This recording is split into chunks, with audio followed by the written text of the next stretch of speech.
नमस्कार, मैं हूं विद्यासागर। स्वागत है आप सभी का देवभूमि में। और इस वक्त की बड़ी खबर देहरादून से आ रही है, जहां पर 360 करोड़ की ठगी हुई है। आपको बता दें कि 360 करोड़ की ठगी का मामला सामने आया है।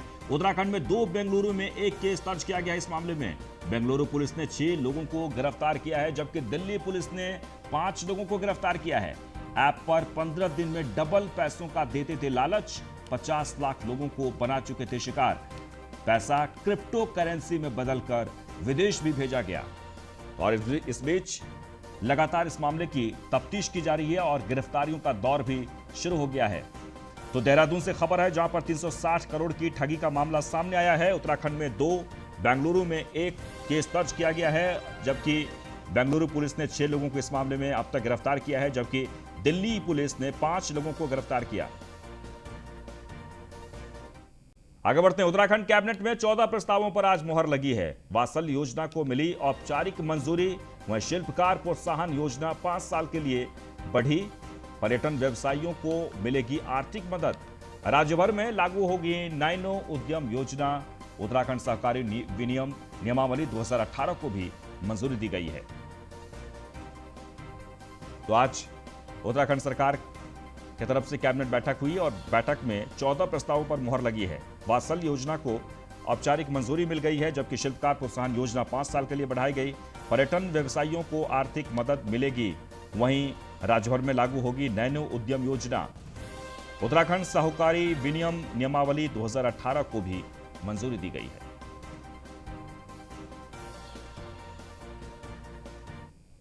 कोविड से प्रभावित पर्यटन व्यवसायियों को तकरीबन 29 करोड़ रुपए का एक राहत पैकेज कैबिनेट ने मंजूर किया। 29 करोड़। इसमें 50,000 निजी होटल, ढाबे, रेस्टोरेंट आदि के कर्मचारियों को एक मुश्त 5,000 रुपया डीबीटी के माध्यम से दिया जाएगा। टूर ऑपरेटरों को 10,000 रुपये प्रति व्यक्ति के हिसाब से इसमें दिया जाएगा। स्वरोजगार योजना अंतर्गत होम स्टे व जो चंद्र सिंह गढ़वाली योजना के ऋणधारी हैं, उन्हें 3 माह का इंटरेस्ट रिलीफ दी जाएगी। जो इंटरेस्ट है वो सरकार वहन करेगी। कोविड तो कैबिनेट बैठक को लेकर मंत्री सुबोध उनियाल ने न्यूज़ 1 इंडिया से एक्सक्लूसिव बातचीत की है। सुनिए। हो गई है, तकरीबन 14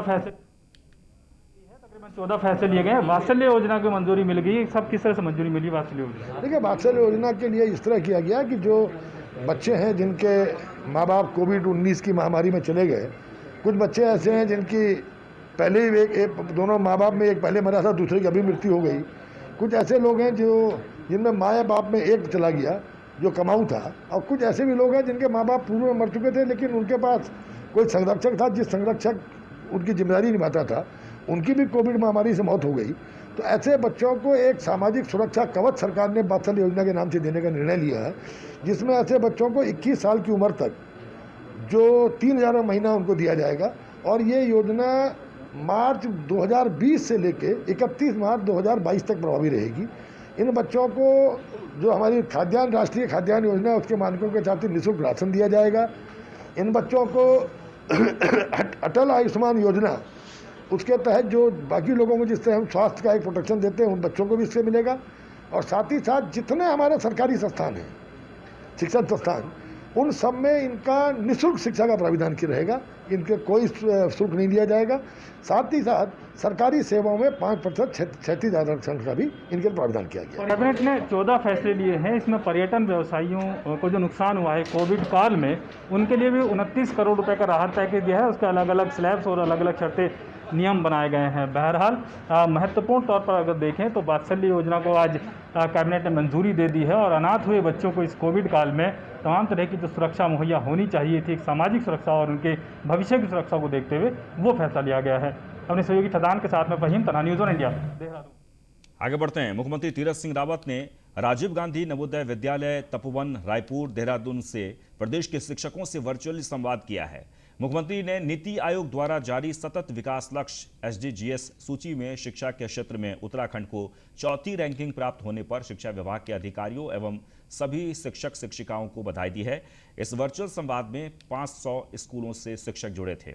इस अवसर पर मुख्यमंत्री ने अटल उत्कृष्ट विद्यालय की वेबसाइट भी लॉन्च की। मुख्यमंत्री तीरथ सिंह रावत ने कहा कि यह प्रदेश के लिए सौभाग्य की बात है कि नीति आयोग द्वारा जारी सतत विकास लक्ष्य SDGs सूची में चौथा स्थान प्राप्त हुआ है।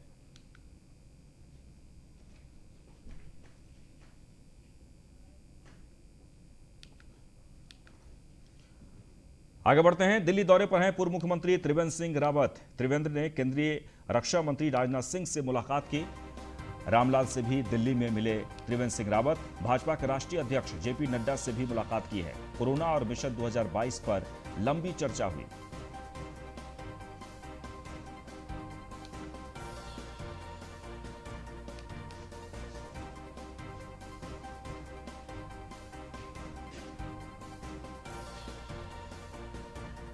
तो उत्तराखंड के पूर्व मुख्यमंत्री त्रिवेंद्र सिंह रावत इस वक्त दिल्ली में हैं और लगातार मंत्रियों से मुलाकात कर रहे हैं। चलिए आगे बढ़ते हैं। खबर देहरादून से। कर्नल अजय कोठियाल ने न्यूज़ 1 इंडिया से एक्सक्लूसिव बातचीत की है। आम आदमी पार्टी का राजनीतिक नहीं बल्कि विकास का एजेंडा है।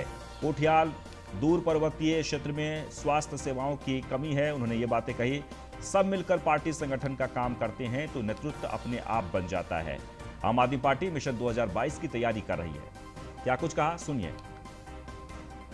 उत्तराखंड की 70 की 70 विधानसभा सीटों पर चुनाव लड़ने का लक्ष्य लेकर के आम आदमी पार्टी चल रही है और नव निर्माण का एक अभियान लेकर चल रही है। हमारे साथ कर्नल कोठियाल जी मौजूद हैं।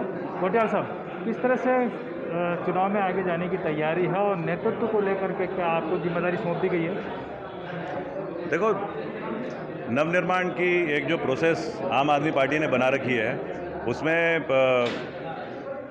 दोनों चीज़ें आती हैं। पहले तो एक प्लान होना चाहिए, प्लान को करने के लिए एक मोटिवेटेड टीम होनी चाहिए और एक प्लेटफॉर्म भी होना चाहिए। तो जो हम बोलते हैं 2022 की तैयारी, ये इलेक्शन ना खाली एक पॉलिटिकल एजेंडा जो होता है वो नहीं है। पॉलिटिकल एजेंडा है उत्तराखंड के नवनिर्माण को हम कैसे स्पीड अप कर सकें। आपने कई पहलुओं पर राज्य में देखा है। अभी बीजेपी ने चेहरा बदला, CM बदले, आपको लगता है कि इससे बीजेपी को फ़ायदा होगा? पॉलिटिकल पार्टी है, उनके अपने तरीके होंगे। अभी मैं इसमें तो कुछ नहीं कह सकता हूँ। मेरे को ये पता है ये वाली जो पॉलिटिकल पार्टी है ये इंडिपेंडेंस देती है। ये जो ग्राउंड में जो काम करने वाले हैं उनकी सोच को सुन करके और फिर अपने प्लान बनाती है कि कैसे आगे लेकर के चलना चाहिए। हमसे बात करने के लिए धन्यवाद। ये तो कर्नल कोठियाल जी, जिन्होंने आम आदमी पार्टी के विजन को और आगे जो तैयारियां 2022 को लेकर के हैं उसको हमसे साझा किया, अपने विचार व्यक्त किए। अपने सहयोगी फैजान के साथ में फ़हीम तन्हा, न्यूज़ 1 इंडिया, देहरादून। काशीपुर में सांसद अजय भट्ट ने राजकीय चिकित्सालय पहुंचकर स्वास्थ्य सेवाओं का जायजा लिया है। इस दौरान उन्होंने काशीपुर में वैक्सीनेशन कार्यक्रम की प्रगति पर संतोष जाहिर किया। उन्होंने कहा कि गढ़वाल में एम्स खोले जाने के बाद कुमाऊं क्षेत्र में भी एम्स की आवश्यकता महसूस की जा रही है। उनके संसदीय क्षेत्र में ऐसा अस्पताल बने, इसके लिए स्वास्थ्य मंत्री हर्षवर्धन को उन्होंने एक पत्र भी लिखा है। प्रदेश में एक से ज्यादा एम्स खोले जाने पर स्वास्थ्य मंत्री अगर सहमति प्रदान करते हैं तो निश्चय ही प्रदेश सरकार की पहल करेगी।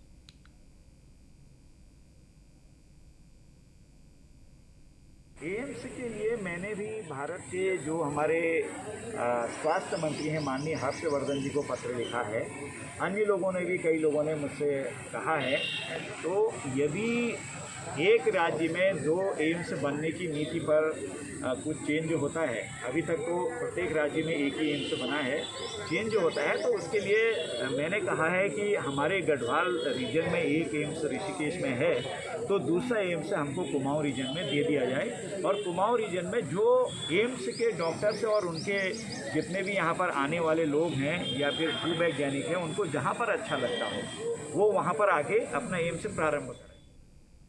और बात पिथौरागढ़ की, जहां पर पिथौरागढ़ जिले के सेरा घाट के बड़ौली में नदी में नहाने गए 5 बच्चों की सरयू के तेज प्रवाह में डूबने से मौत हो गई है। 3 बच्चे किसी तरह सुरक्षित बच निकले। तेज गर्मी के कारण सभी 8 बच्चे नदी में नहा रहे थे और इसी दौरान नदी के तेज प्रवाह की चपेट में आने से 5 बच्चों की नदी में डूबने से दर्दनाक मौत हो गई है। सभी बच्चों के शव नदी से बाहर निकाल लिए गए हैं। सेरा घाट सेरा उर्फ बडौली कटौज के पास सरयू नदी में नहाते समय यह हादसा हुआ।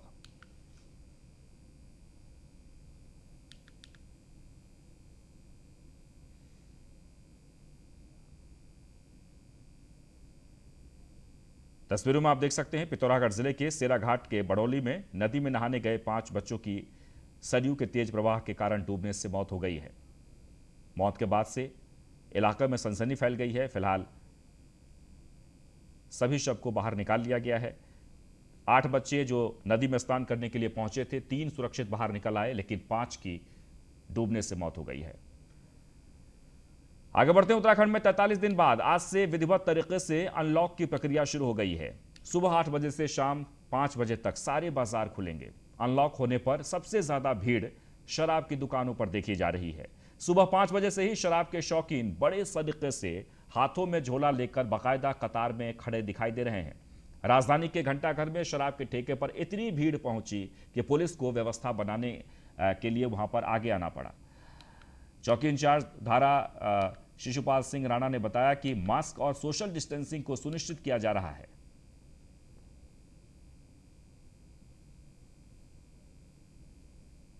ये हमने कल से पहले पिछले साल की जो से हमें जानकारी थी कि एकदम से वाइन शॉप खुलेंगे तो भीड़ एकदम से बढ़ जाएगी, तो इसलिए हमने सारे वाइन शॉप वालों को बुला के कल ही सारे गोले बनवा दिए थे, पूरी व्यवस्था करवा, और सुबह से ही लोग 6 बजे से ही लाइन पे आ गए थे। तो उसको लाइन को व्यवस्थित कराया जा रहा है और सोशल डिस्टेंसिंग का पालन कराया जाएगा। उत्तराखंड सरकार ने कोरोना कर्फ्यू में ढील दी है। छूट मिलने के बाद मसूरी में भी शराब की दुकानों को खोल दिया गया है। सुबह से ही शराब की दुकानों पर लोगों की लंबी लंबी कतारें लग गई है। शराब की दुकानों पर भीड़ को नियंत्रित करने के लिए पुलिस ने खास इंतजाम किए हैं। मसूरी कोतवाल राजीव रौथान ने सभी शराब विक्रेताओं को सोशल डिस्टेंसिंग का पालन करते हुए ओवर रेटिंग में शराब नहीं बेचने के निर्देश दिए हैं।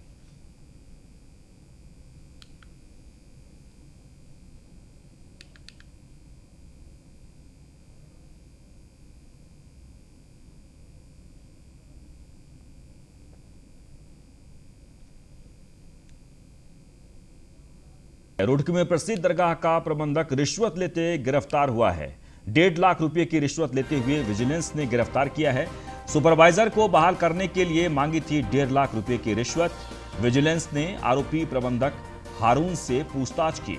वक्फ दरगाहों की देखरेख के लिए दरगाह प्रबंधक हैं हारून, और फिलहाल 1.5 लाख रुपए की रिश्वत लेते हुए विजिलेंस ने गिरफ्तार किया है।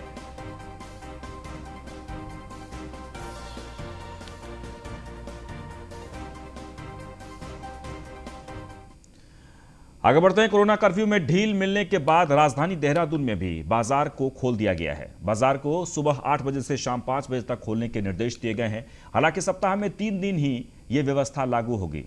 एसपी सिटी सरिता डोवाल और एडीएम प्रशासन वीर सिंह बुदियाल बाजारों में व्यवस्था का जायजा लेने पहुंचे।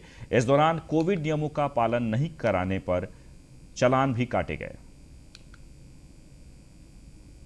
देखिए, काफ़ी दिनों बाद जो बाज़ार खुले हैं उसमें हमारा फोकस ये रहेगा कि बाज़ारों में जो है सोशल डिस्टेंसिंग को फॉलो करवाया जाए। इसीलिए सबको ब्रीफ भी किया जा रहा है, प्रॉपर मास्क पहने, और जो लोग इन कोविड अप्रोप्रिएट बिहेवियर नहीं कर रहे हैं उनके खिलाफ हम लोग कार्रवाई कर रहे हैं। मैम, कुछ और भी क्या कुछ सख्ती बरतने के आदेश दिए गए? देखिए, कोविड अप्रोप्रिएट बिहेवियर के लिए तो सबको बताया गया है। जो इनको फॉलो नहीं कर रहे हैं उनके खिलाफ कार्रवाई हम लोग करेंगे। पौड़ी में कोरोना कर्फ्यू में ढील देने के बाद बाजार खुल गए हैं। बाजार में घूमने वालों से कोविड गाइडलाइंस का सही तरीके से पालन करवाने के लिए शहर के सड़कों पर चेकिंग अभियान भी चलाया जा रहा है। और इसी दौरान पुलिस ने जब एक महिला को रोककर मास्क सही तरीके से पहनने के लिए कहा तो महिला पर देवी अवतरित हो गई, जिसके बाद वहां मौजूद पुलिसकर्मी भी हड़बड़ा गए। इसका वीडियो सोशल मीडिया पर तेजी से वायरल हो रहा है। महिला एसआई दीपा मल ने बताया कि महिला की ओर से इस तरह की प्रतिक्रिया का कोई अंदाजा नहीं था। वहीं वीडियो वायरल होने के बाद ज्यादातर लोग वीडियो पर चुटकियां ले रहे हैं, तो कुछ लोग महिला के इस कृत्य को देवी देवताओं का अपमान बता रहे हैं।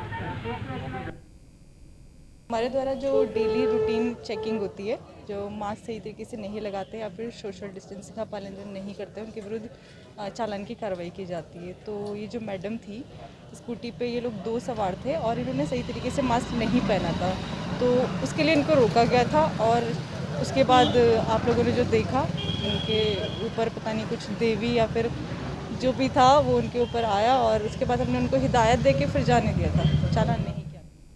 चलिए आगे बढ़ते हैं। मसूरी में अखिल भारतीय अनुसूचित जाति युवजन समाज प्रदेश अध्यक्ष विक्रम चौहान के नेतृत्व में मसूरी एसडीएम कार्यालय पहुंचे और अस्थायी स्वच्छता कर्मचारियों के साथ किए जा रहे भेदभाव को लेकर राज्य सरकार के खिलाफ जमकर प्रदर्शन किया। वह मुख्यमंत्री तीरथ रावत के खिलाफ जमकर नारेबाजी भी की गई है। प्रदेश अध्यक्ष विक्रम चौहान ने एसडीएम के माध्यम से मुख्यमंत्री को ज्ञापन भेजा और कोरोना काल में फ्रंटलाइन में काम करने वाले अस्थायी स्वच्छता कर्मचारियों को राज्य कर्मचारी बनाए जाने की मांग की है। हमारी मांगे पूरी करो, पूरी करो, पूरी करो, हमारी मांगे पूरी करो, पूरी करो। संगठन अखिल भारतीय अनुसूचित जाति युवजन समाज संगठन के सभी पदाधिकारी का एक डेडिकेट यहाँ SDM Mussoorie, SDM office Mussoorie यहाँ पहुँचा है। हम लोगों ने आज एसडीएम साहब के माध्यम से राज्य के मुख्यमंत्री जी को एक ज्ञापन सौंपा है। हमारी उसमें सीधे सीधे मांग है कि जो हमारे सफाई कर्मचारी इसमें बिना सुरक्षा सुविधाओं के कोविड सेंटरों में, कोविड अस्पतालों में काम कर रहे हैं, उनको तत्काल अविलंब सुरक्षा सुविधाएं उपलब्ध कराई जाएं। और इसी के साथ इस बुलेटिन में बस इतना ही, लेकिन आप बने रहें न्यूज़ 1 इंडिया के साथ। नमस्कार।